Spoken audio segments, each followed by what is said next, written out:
Welcome back to the Deep Dive. Today, we are undertaking the final module in the Product Management STAR framework. And it's a big one, governance. It is. This isn't where you get those, big flashy product ideas. No, not at all. This is the invisible stuff, the, Right. the structure that really determines whether those concepts actually survive and thrive. That is precisely right. If strategy is the roadmap, then governance is the vehicle. It's the engine, the chassis, the steering wheel, everything that keeps the car on the road and moving forward. I like that analogy.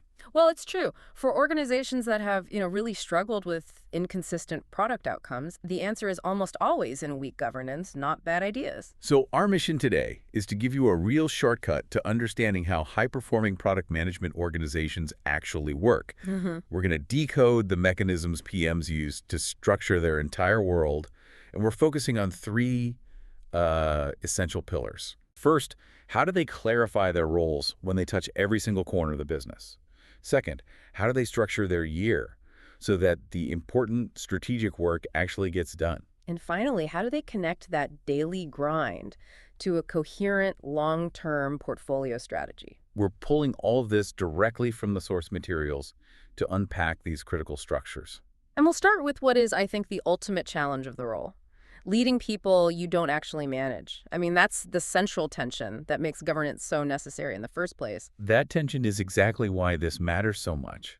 The product manager is often called, they're affectionately called the mini CEO. Or sometimes delusionally, yeah. Right, because you've got all this responsibility for revenue, for P&L, for market success, yet you operate almost entirely without any direct authority over the teams you rely on.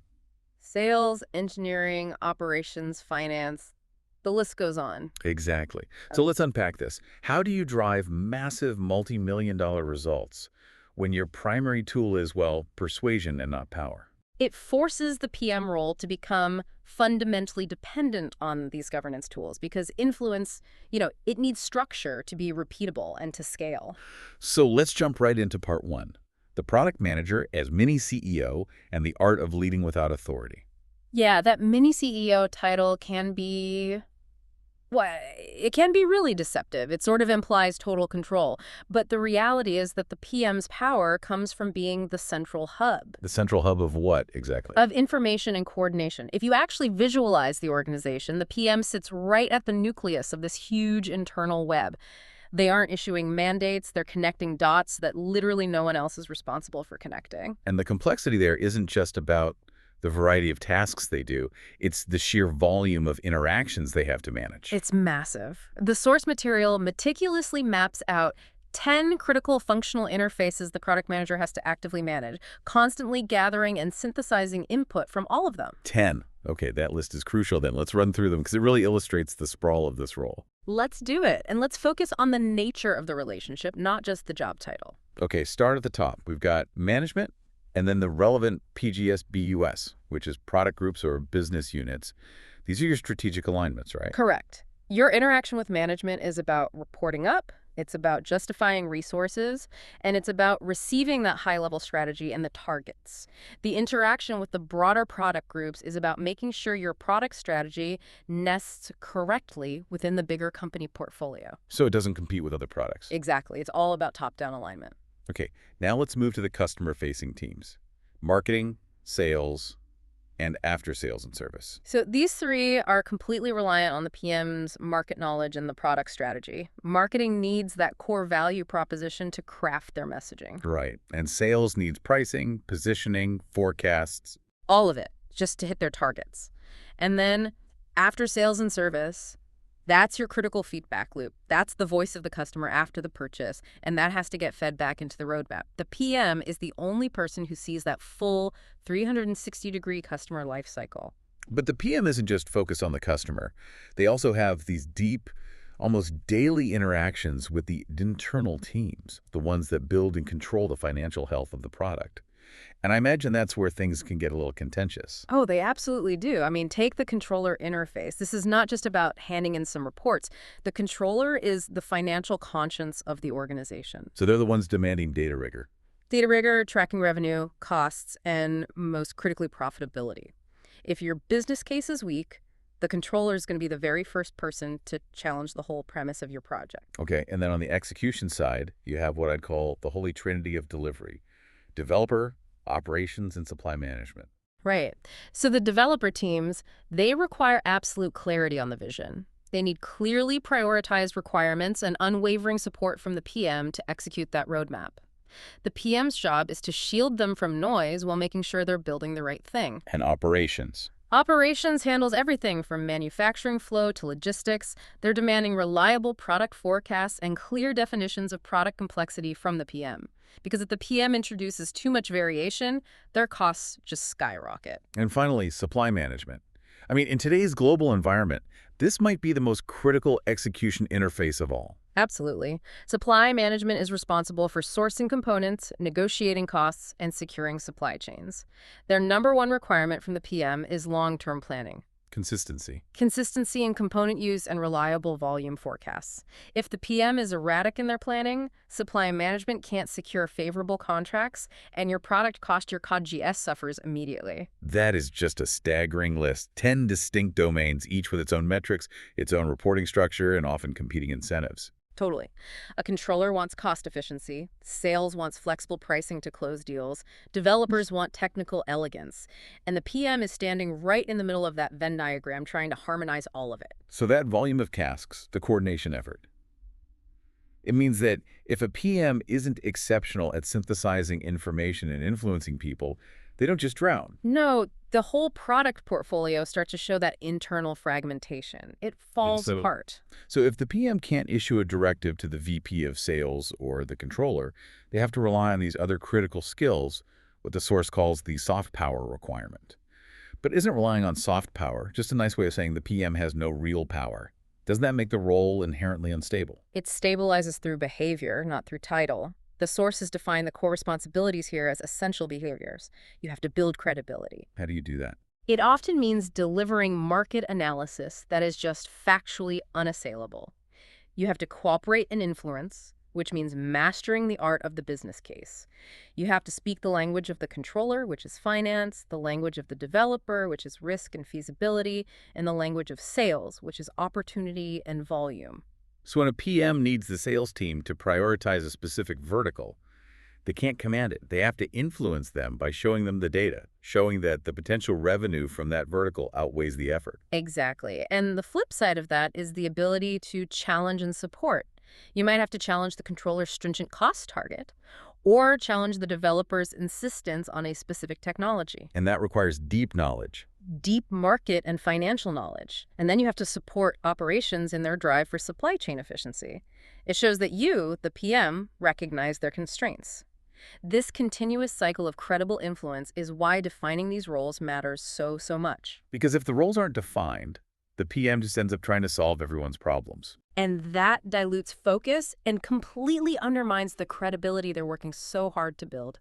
The moment the PM tries to redesign the marketing campaign or micromanage the controller's budget analysis, they stop being a strategic hub and they become an operational bottleneck. And governance, in this context, is the mechanism that ensures that alignment across all 10 of those interfaces, making sure the product strategy gets executed without the PM having to pull all the levers themselves. Exactly. That brings us perfectly to part 2, clarity and complexity, RACI and the local environment.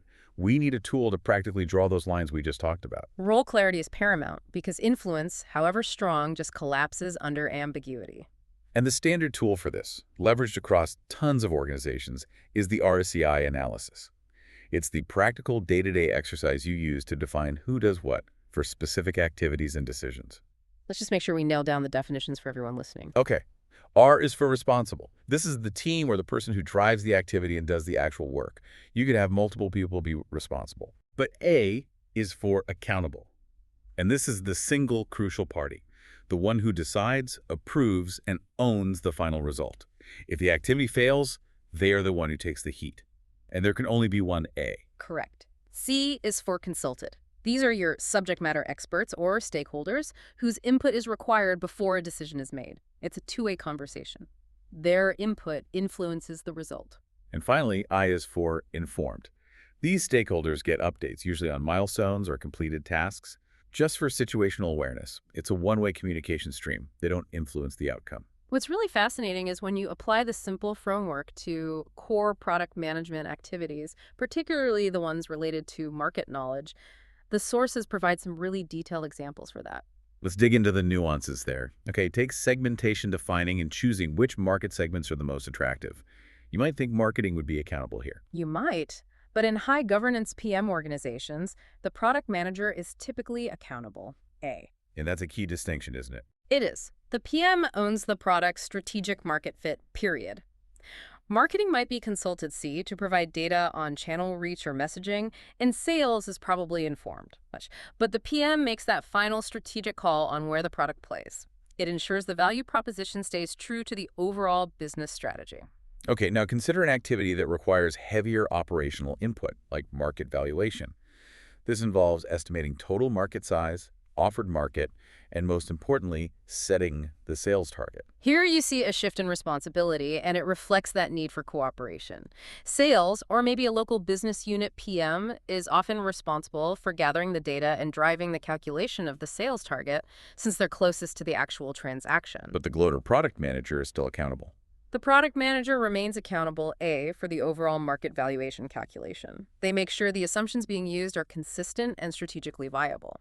Other functions, like the controller or development, they might be consulted on financial or technical impacts. So what happens when there's a conflict? Let's say sales insists on being accountable for the sales targets because it's tied to their incentive metric. That is the exact friction that RSEI is designed to expose and resolve.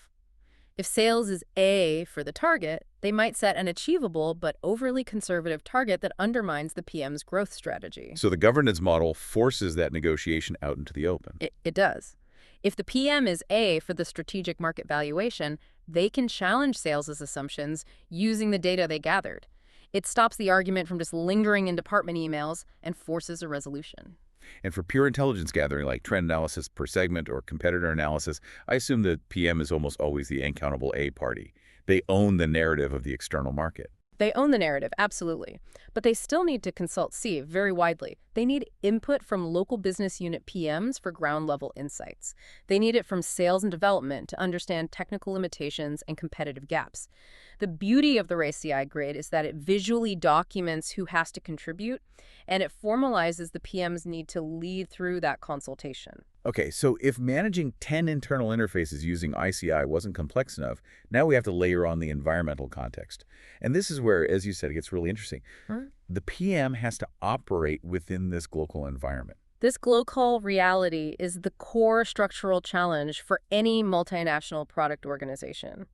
The PM has to simultaneously satisfy the demands of a centralized global strategy and a decentralized local execution. They have to reconcile two massive and sometimes opposing strategic perspectives. Let's detail the global management perspective first, since that's what sets the strategic tone. So this is the top-down mandate. It starts at the corporate level, driven by what they call the aspiration to growth. That aspiration dictates the path down to the division level, which aggregates and consolidates strategies from below. And that flows down to the business unit. Right. The business unit defines its specific strategy, and finally, the product groups, which is where our PM is positioned, they translate that into detailed product strategies and roadmaps. This is what ensures global alignment and resource efficiency. But local execution often needs to deviate from that. And that's where the country management perspective comes in. Exactly. That structure moves horizontally and vertically from the local market upward. It goes from the local division to the local business unit and down to the specific local units that are executing sales and service on the ground. And those local teams are dealing with regional tax laws, specific local competitors, unique channel requirements. All of it. And the PM is caught between these two massive tides. They have to achieve global synergies. So leveraging shared components, maximizing economies of scale, aligning with the corporate vision, while simultaneously allowing for local differentiation. Making sure the product features, pricing, and support actually work for the individual country units. And this is the source of incredible friction. For example, a global mandate might insist on sourcing a critical component from a single low-cost supplier. That's a global synergy. But if that supplier introduces unacceptable logistical risk in a specific country, the local unit needs supply chain flexibility. That's local differentiation. The PM has to negotiate that conflict, and they often have to rely on the strategic mandate from their earlier market valuation work to justify why a deviation is necessary.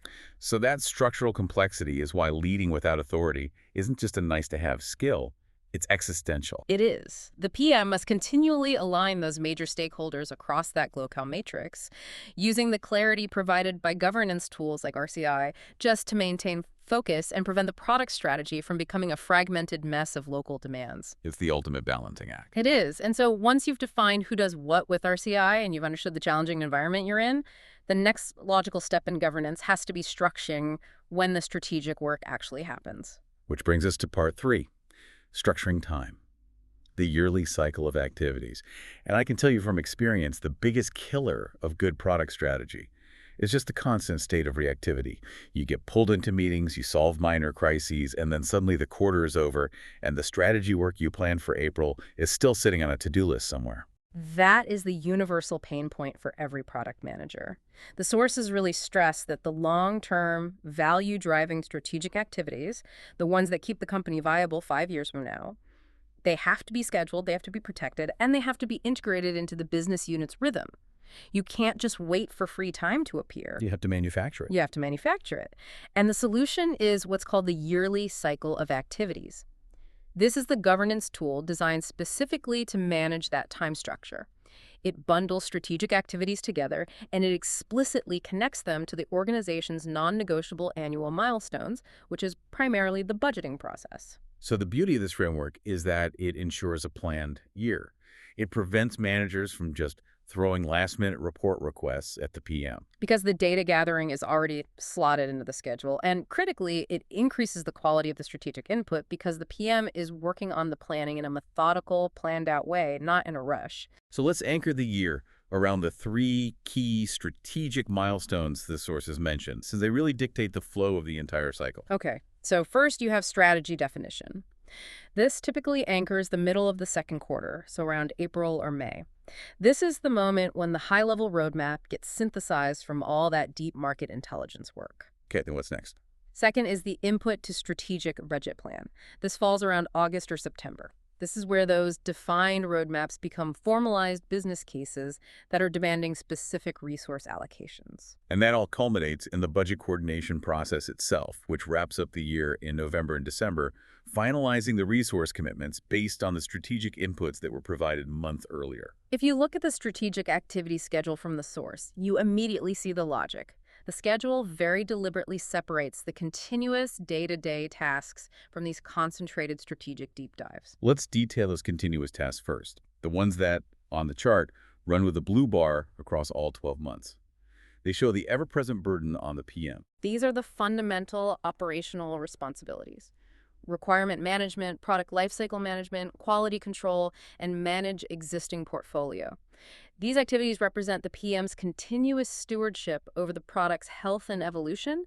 If you neglect quality control or lifecycle management for even a few weeks, the consequences are immediate and pretty painful. But the strategy isn't built in those continuous tasks. It's built in the concentrated deep dives.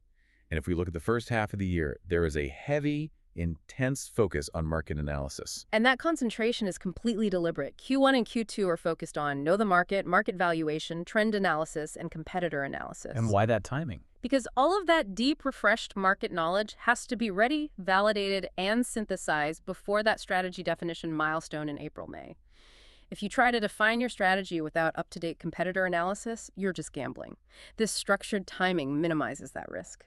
Which means the PM's focus has to shift dramatically mid-year.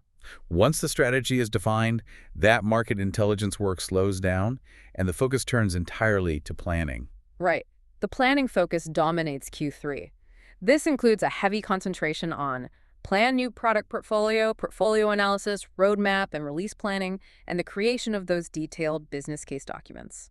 This planning phase is the translation engine. It turns the strategic narrative into resource demands. Exactly. It directly feeds into that August-September input to strategic budget plan milestone. And once the budget is allocated, the cycle continues with that continuous oversight, or what the source calls follow-up developments, making sure the resources you secured are actually being used effectively. This cyclical approach is a governance triumph. It just eliminates the chaos of that reactive state we talked about.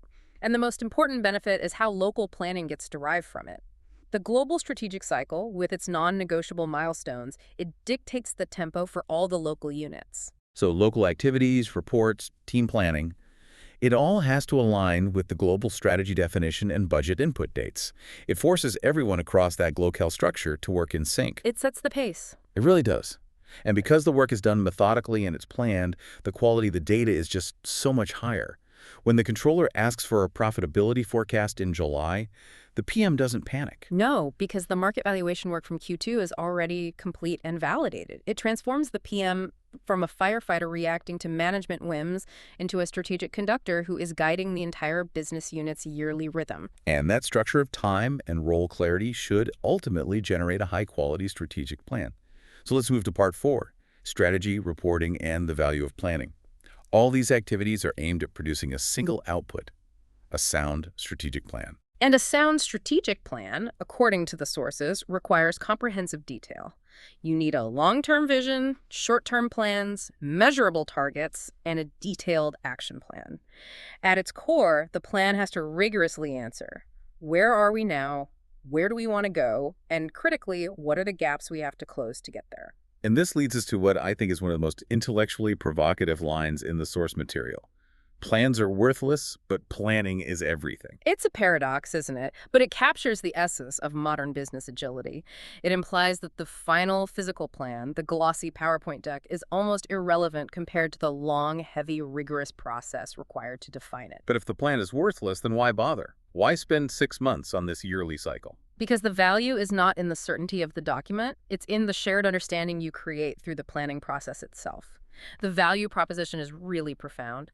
The more robustly you plan, the more scenarios you model, the more stakeholders you consult, the more data you vet, the more flexible you become when the market inevitably changes. So planning doesn't limit your options. No, it equips you with the knowledge base to adapt quickly.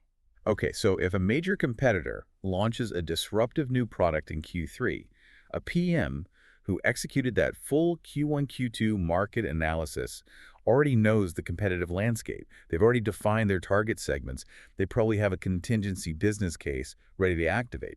Precisely. They are flexible because they internalize the data and they built consensus during the planning process. And this flexible planning is achieved through those 2 core governance mechanisms we just detailed: the structure of the yearly cycle and the continuous refinement of roles and responsibilities, that whole leading without authority piece. So let's connect that planning back to reporting. This strategic cycle isn't just for the PM's internal use. The information collected has to directly feed external reports, ensuring that all portfolio decisions are based on the latest vetted data. Right. The information collected throughout the year forms the scaffolding of the strategy report. The report is built sequentially. It doesn't just start with a bunch of assumptions. It starts with evidence collected during the cycle. So what does that structure look like? How is it built? It begins by grounding the whole discussion in reality, a review of past achievements and key learning moments. Then, leveraging that intense Q1, Q2 market work, the report establishes the comprehensive external and internal information required to define the definitive current state of the product portfolio and the market. And once you have that solid foundation of the current state, then you can define the ambition, the vision, and financial objectives, the destination. Exactly. And this is where all that hard work from the Q3 planning phase comes in. By comparing the current state to the vision, the report can clearly outline the gaps that must be filled. These gaps are then addressed with specific, measurable actions, defining critical success factors and launching major initiatives over the next several years. It's important to remember the timeline here. The source material specifies that the typical strategic horizon for product managers is about 5 years. This isn't a quarterly exercise, it's a long-haul commitment. And that long-haul commitment requires constant communication. The final governance rule related to strategy is absolutely critical. The essence of the product strategy has to be communicated effectively and often to every major stakeholder, management, sales, development, to get their commitment and the necessary budget support. If they don't buy into the vision, the PM's soft power just evaporates. And the 5-year plan becomes nothing more than a document sitting on a shelf. Exactly. This governance structure is truly the culmination of product management knowledge. It ensures that the necessary information is generated, decisions are made with clear accountability, and the entire organization moves in a unified direction, even under that complex pressure of the Glocal environment. It provides the common framework, the common terminology, and the model that allows large organizations to manage their product portfolios consistently and successfully. Yeah, that's the goal. So as we wrap up this very detailed deep dive, let's just quickly review the core governance mechanisms we've covered. We've established the challenging environment of the PM as a mini CEO, necessarily leading without formal authority across those 10 critical interfaces.